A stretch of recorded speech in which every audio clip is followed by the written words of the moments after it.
तमाम दर्शकों का एक बार फिर से स्वागत और अभिनंदन आज के हमारे ज्योतिष के कार्यक्रम में। राशिफल 2024 पर हम लगातार चर्चा कर रहे हैं। उसमें हम मेष राशि से लेके मीन राशि पर्यंत हम लोग चर्चा कर चुके हैं। आज सिर्फ 2 एपिसोड अभी रह चुके हैं, कुंभ और मीन, जिस पर हम आज चर्चा कर लेंगे और इसके लिए आप प्लेलिस्ट में जाकर संपूर्ण राशिफल को देख सकते हैं।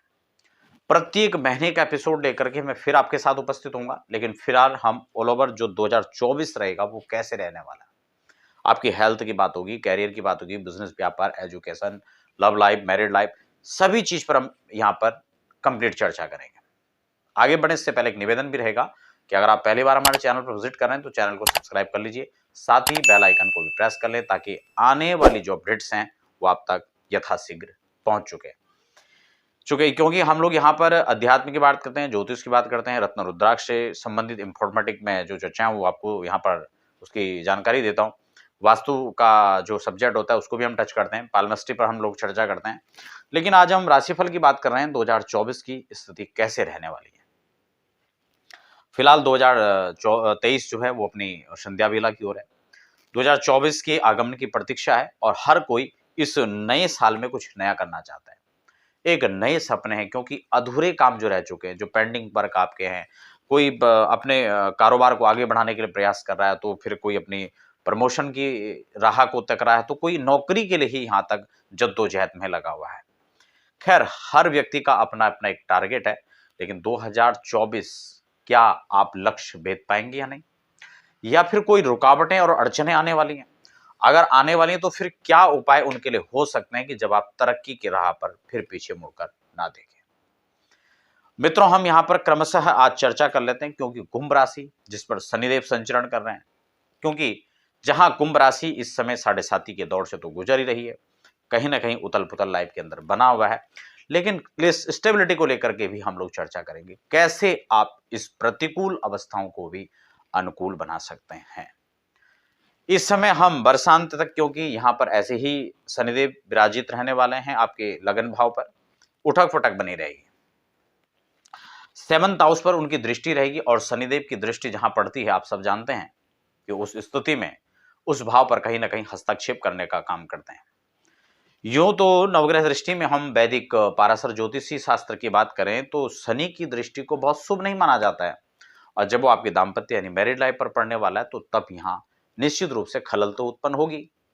आपको क्या करना चाहिए? लव लाइफ, आपकी मैरिज लाइफ कहीं ना कहीं डिस्टर्बेंस होने वाली है, या उसके अंदर कहीं ना कहीं उथल पुथल बनी रहेगी। हालांकि ये इस पर भी निर्भर करता है कि आपके जन्मकालिक शनिदेव कैसे हैं और फिर आपकी दशा कौन सी चल रही है, क्या वो शनि के अनुकूल चल रही है या प्रतिकूल चल रही है। इस सब चीजों पर भी डिपेंड करेगा। अगर वह प्रतिकूल नहीं है तो इस फल में न्यूनता आ जाती है, यानी वो खराब नहीं होगा, अभी तो वह अच्छा और सामान्य हो सकता है। तो इस प्रकार से भी फलादेश को समझना चाहिए। इसलिए उसके लिए जब भी आप राशिफल कार्यक्रम को देखें तो अपनी कुंडली भी साथ में रखें, इस बात का पूरा ध्यान रखें। दशाओं का विशेष फर्क पड़ता है, उसमें योगिनी दशाएं भी अहम रोल निभाती हैं। खैर, ये वर्षांत तक सस महापुरुष राजयोग का भी आपको परिणाम मिलता रहेगा। अब यहाँ पर दो विधाएं और दो मार्ग एक साथ चल करके आ रहा है, जहां एक तरफ तो सस महापुरुष यानी राजयोग जो आपको उच्चस्त शिखर की ओर ले जाने वाला है, आपके पद और कद को बढ़ाने वाला भी होगा, लेकिन वहीं जैसे मैंने कहा कि आपके लव लाइफ या मैरिड लाइफ के अंदर खलल भी उत्पन्न कर सकता है। इन चीजों को भी ध्यान देना पड़ेगा तो उसको प्रभावित कर सकता है। खैर, इसमें कोई घबराने की बात नहीं है। आप उसमें अच्छे कामों में और अच्छे आप परिणाम लें, और जहां आपका खराब होने वाला उस डैमेज को आप रिकवर करने का जो प्रयास रहेगा, उसके लिए मैं एक बहुत अच्छा सूत्र आपको बता देता हूं। आपको कुछ नहीं करना है, आप प्रयास करें कि आप अपने नियमित दिनचर्या में हो सके तो नियमित, ना हो सके कम समय मिलता है तो कम से कम शनिवार या मंगलवार को सुंदरकांड का पाठ करना शुरू कर दें।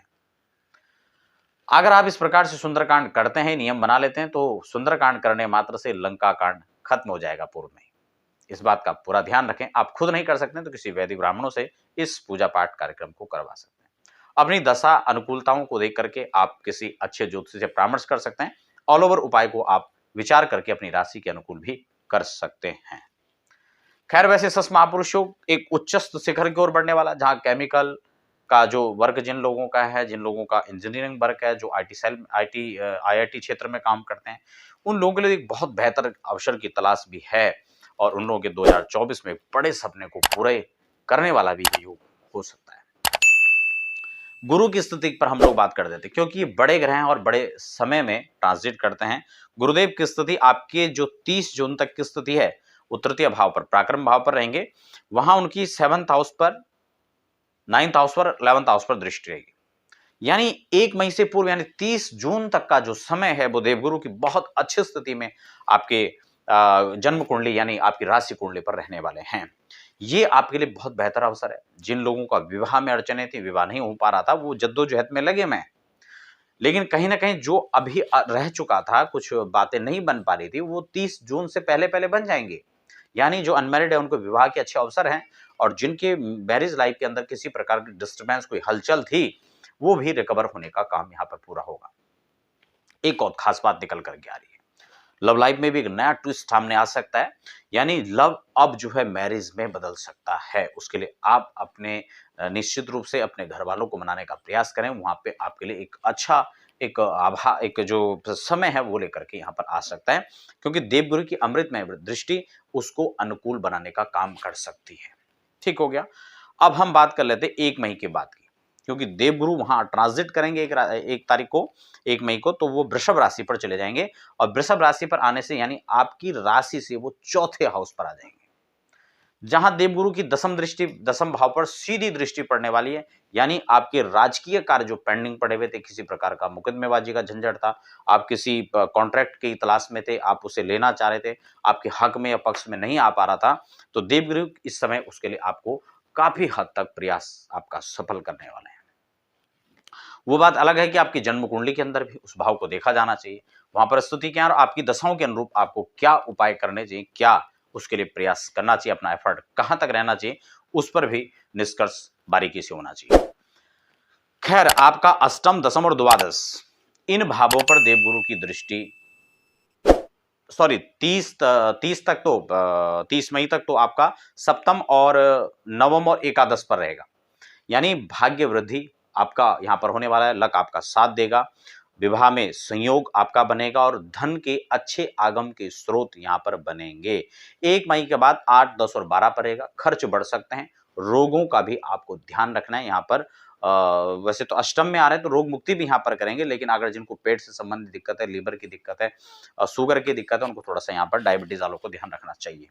शुक्रदेव की स्थिति पर बात करें तो 19 मई को शुक्र 4th हाउस के अंदर गुरु के साथ होंगे, यानी दोनों गुरु एक साथ होंगे। विद्यार्थियों के लिए एक अच्छी अपॉर्चुनिटी है, जो लोग उच्च शिक्षा की ओर बढ़ रहे हैं और लगातार पढ़ाई करके आगे बढ़ना चाहते हैं, उन लोगों के लिए मंथन का दौर शुरू होगा जब गुरु और शुक्र की युति रहेगी। तो ये अच्छा संकेत है। शुक्र यहाँ पर 18 सितंबर को शुक्र स्वग्रही हो जाएंगे, तो ये भाग्य भाव पर आएंगे, तो ये भी एक अच्छा लाभ यहाँ पर मिलेगा। सूर्य की बात करें तो 17 अक्टूबर से लेकर मासांत, इस 17 अक्टूबर से यानी 17 नवंबर तक कह सकते हैं, तो एक माह के अंदर नीच हो जाएंगे आपके कौन से अंदर, भाग्य भाव के अंदर। तो ये समय अच्छा नहीं है, इसलिए आपको ध्यान रखना चाहिए। सूर्य की उपासना, सूर्य अर्घ आपको जरूर देना है। प्रातःकाल प्रयास करें कि सूर्योदय से पहले ही उठें, स्नान पूजा पाठ इस समय हो जाए तो बहुत अच्छी बात है, कम से कम उठने का प्रयास तो करना ही चाहिए। सूर्य उपासना आप करें, और कम से कम सूर्य अर्घ चढ़ाते वक्त और बहुत मंत्र नहीं पढ़ सकते, ओम सूर्याय नमः, खगाय नमः, पोषणवे नमः, ऐसे छोटे छोटे भगवान के नाम लेकर उनको अर्घ प्रदान करें। आपका जीवन मंगलमय हो। 2024 की आपको अग्रिम शुभकामनाएं।